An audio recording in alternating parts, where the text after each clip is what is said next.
On a warm afternoon in June 1783, Sarah Witcher got lost in the woods. The day began like any other Sunday. No axes rang in the great pine woods because Sunday was a day of rest. "It's a beautiful day," Papa said to Mama after dinner. "Let's walk to the summit and see Chase and Hannah's new baby." Mama put on her hat, and she and Papa walked along the path into the woods. Sarah ran after them. "I'm coming too," she cried. "No, Sarah," Mama said. "It's too far for you to walk. You must stay at home with Betty and your brothers." Now Sarah meant to be a good girl, but she wanted to see Uncle Chase and the new baby, so that when Papa and Mama were out of sight, Sarah followed them.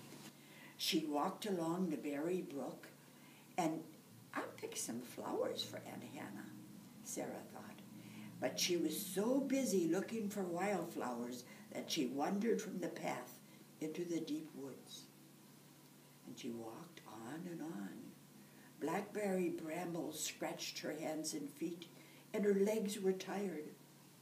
"I hope Papa and Mama come back soon," she thought. But Papa and Mama never came. Darkness crept into the woods, but they never came. The wind moaned through the trees like a crying animal, and it made Sarah want to cry just to hear it.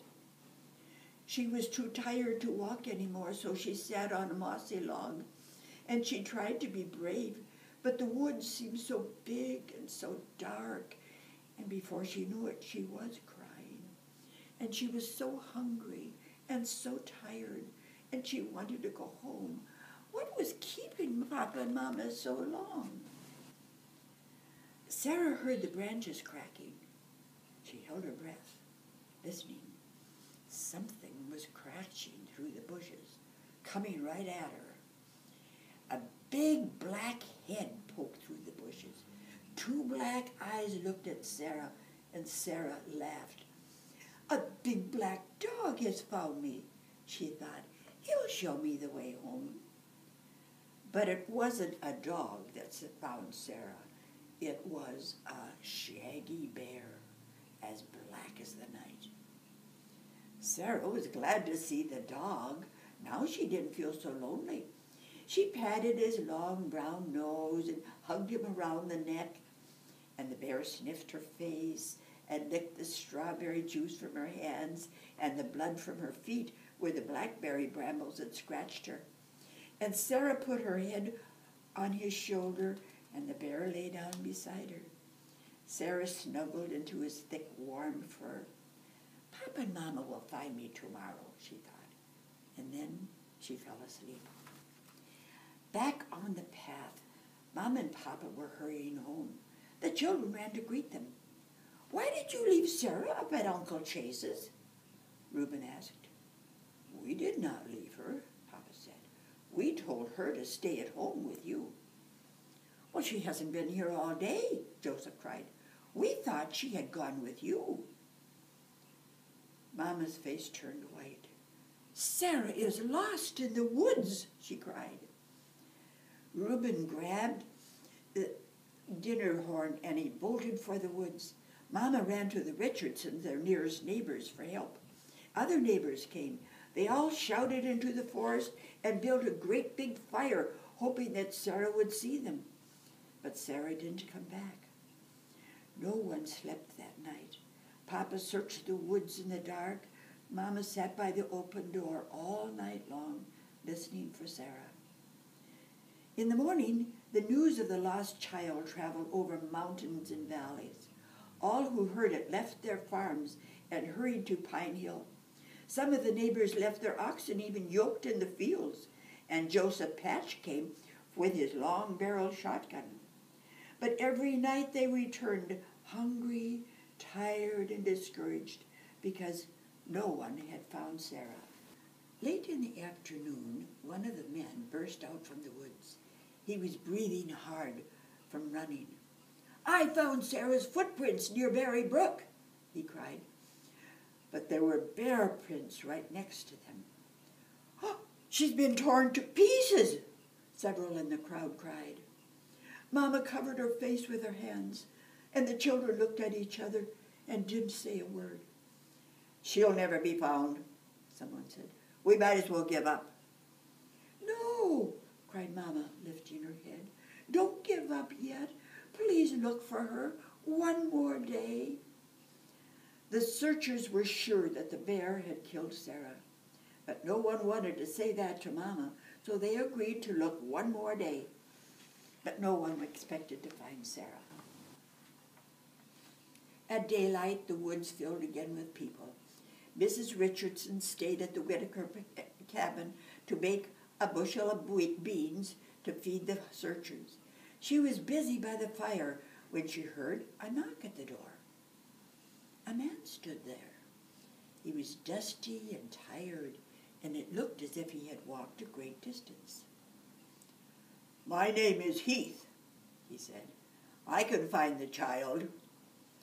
Just then Joseph Patch came to the clearing. What makes you think you can find her when we've looked for 4 days with no luck? He said. Well, last evening I heard that the little girl was lost, Mr. Heath said. 3 times during the night I dreamt that I found her, lying under a great pine tree where the path crosses Berry Brook. A bear was guarding her. I don't know if I believe that, Mr. Patch said, but I'll take you along the path. When the path crossed Berry Brook, Mr. Heath stopped. He looked around and then plunged through the bushes. Mr. Patch followed him. And there was Sarah, sleeping under a big pine tree, just as Mr. Heath had said she would be. And there were bear tracks all around her. Sarah opened her eyes and sat up. I want to go home to Mama, she said. Joseph Patch fired his gun into the air and then picked her up and carried her home. Everyone they met ran ahead of them, shouting and waving their hats. They all talked about Mr. Heath's wonderful dream.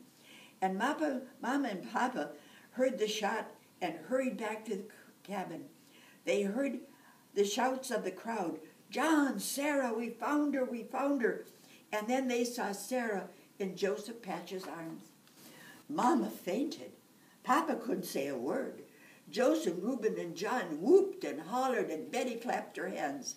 Sarah's home, she sang. She must be famished, poor little thing, Mrs. Richardson said, and she hurried to fix her some soup. Papa carried Sarah into the house, and he sat in the rocker, holding her tight. Did you see anybody in the woods? He said. Oh, a big black dog stayed with me every night, Sarah said. He was friendly, and his fur was warm. Papa looked at Mama, and Mama looked at Papa, and no one told Sarah that the big black dog had been a big bear. Never had such a feast been prepared. Mrs. Richardson brought out her pans of baked beans, and the women made venison stew, hasty pudding, and cornbread with honey. Papa said a prayer of thanksgiving, and everyone sang, and all the men blew horns and fired their guns over and over until all the powder on Pine Hill was used up.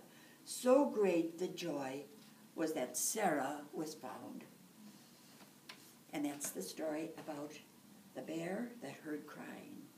And it's a true story because the author says that it was her great-great-great aunt that this happened to.